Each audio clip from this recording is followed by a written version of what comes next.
श्री हरमंदिर साहिब, जिसे golden temple के नाम से भी जाना जाता है, यह सिखों का सबसे पावन और धार्मिक स्थल है। क्या आप जानते हो कि श्री हरमंदिर साहिब की नींव एक मुसलमान ने ही रखी थी? और क्यों श्री हरमंदिर साहिब को द गोल्डन टेम्पल के नाम से भी जाना जाने लगा? और यहाँ तक कि इस पवित्र स्थल को कई बार नष्ट करने की भी कोशिश की गई है, लेकिन सिख समाज की अटूट एकता, भक्ति और सच्ची आस्था के कारण स्वर्ण मंदिर को दोबारा बनाया गया। आज हम हमारे सबसे पवित्र स्थल श्री हरमंदिर साहिब के इतिहास से जुड़ी कुछ ऐसी बातें जानेंगे जो शायद ही पहले आपने कभी सुनी होंगी। लेकिन इससे पहले अगर आप हमारे चैनल पर नए आए हो तो देर किस बात की, चैनल को सब्सक्राइब कर लेना और साथ दिए गए बेल आइकन को भी प्रेस कर लेना, ताकि आपको हमारी आने वाली अपकमिंग वीडियो की अपडेशन भी मिलती रहे। तो शुरू करते हैं अपना आज का ऐतिहासिक सफर मिस्टीरियस दुनिया 2.0 में। श्री हरमंदिर साहिब भारत के राज्य पंजाब के अमृतसर में स्थित है और पूरा अमृतसर स्वर्ण मंदिर के चारों तरफ बसा हुआ है।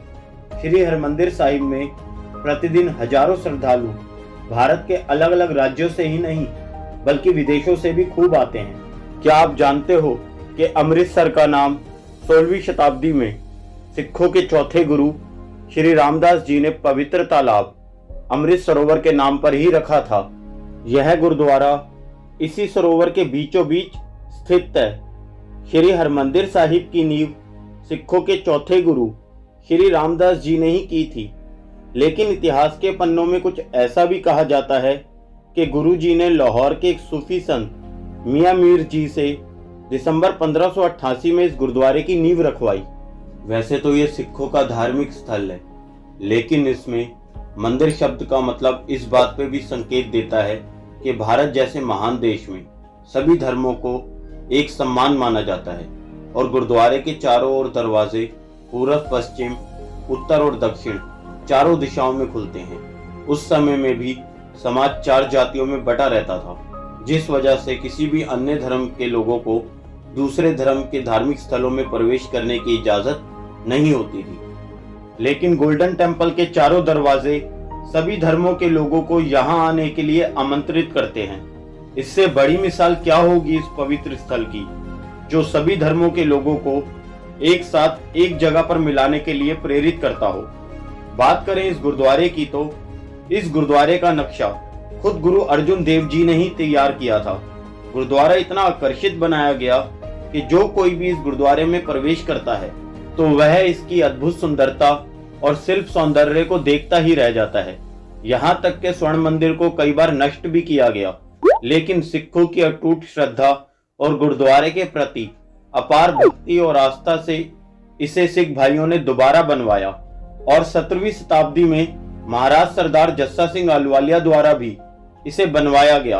और जितनी बार भी इस धार्मिक स्थल को बनाया गया है, उसकी हर घटना को इस मंदिर के अंदर लिखा गया है। अफगान हमलावरों ने भी इस पवित्र स्थल को 19वीं शताब्दी में पूरी तरह नष्ट कर दिया था।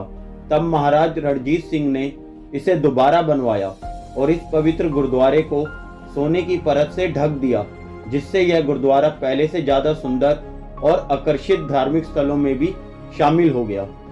बात करें श्री हरमंदिर साहिब में आने वाले श्रद्धालुओं की संख्या की तो प्रतिदिन देश विदेशों और भारत के अलग अलग राज्यों से आने वाले श्रद्धालुओं की संख्या 50,000 से 80,000 होती है और उनके लिए यहाँ 24 घंटे लंगर की व्यवस्था भी की जाती है। श्रद्धालु श्री हरमंदिर साहिब के दर्शन के बाद यहाँ लंगर का प्रसाद ग्रहण करते हैं। यहाँ तक कि श्रद्धालुओं के लिए गुरु रामदास सराय में ठहरने की व्यवस्था भी की गई है, ताकि लोगों को किसी भी तरह की परेशानी ना हो। इस सराय का निर्माण 1784 में किया गया था। इसमें 228 कमरे और 18 बड़े हॉल हैं और यहाँ पर एक व्यक्ति के 3 दिन तक ठहरने की व्यवस्था भी की गई है। यूं तो सिख भाई हर कठिनाइयों में लोगों की मदद करने के लिए तैयार रहते हैं। क्या आप जानते हो कि आर्थिक और प्राकृतिक विपदाओं में भी गोल्डन टेम्पल से सिखों ने अलग अलग देश के लोगों की मदद की है? आप में से कितने लोग इस बात को जानते हैं जब 2015 में हमारे पड़ोसी देश नेपाल में अर्थक्वेक यानी भूकंप आया था, तो ऐसी कठिन स्थिति में भी सिखों ने मदद की एक अलग ही मिसाल कायम की। जब नेपाल में भूकंप आया तो उस समय लोगों को भोजन मिलना भी मुश्किल हो गया था। उस स्थिति में भी सिख ऑर्गेनाइजेशन ने प्रतिदिन 1 लाख फूड पैकेट नेपाल में डिलीवर किए। यही कारण है कि सिखों को एक रिस्पेक्टफुल नज़रों से देखा जाता है, क्योंकि ये मदद करने के लिए कभी पीछे नहीं रहते। ऐसे कई उदाहरण आते हैं जब कठिन परिस्थितियों में स्वर्ण मंदिर द्वारा लोगों की मदद की गई। खैर, बात करें स्वर्ण मंदिर की भव्यता और सुंदरता की, तो जैसा कि मैं बता चुका हूँ कि इस गुरुद्वारे को चारों ओर से सोने की परत से ढका हुआ है, जिसमें 750 किलो सोने का इस्तेमाल किया गया है, जिस वजह से यह गुरुद्वारा और भी सुंदर और मन को मोह लेने वाला लगता है।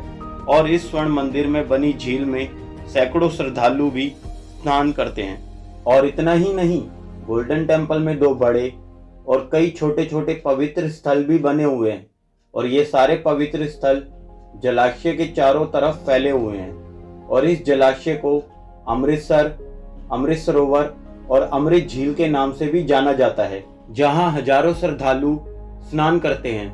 पूरा स्वर्ण मंदिर सफेद संगमरमर से भी बना हुआ है और इसकी दीवारों पर सोने की पत्तियों से नक्काशी भी की गई है। और पूरे दिन स्वर्ण मंदिर में मन को मोह लेने वाली गुरुवाणी के स्वर भी सुनाई देते हैं, जो सिर्फ कानों को ही नहीं बल्कि दिल को भी सुकून पहुंचाते हैं। तो हेलो दोस्तों, ये था इतिहास और वर्तमान गोल्डन टेम्पल का, और उम्मीद करता हूँ वीडियो आपको पसंद आया होगा।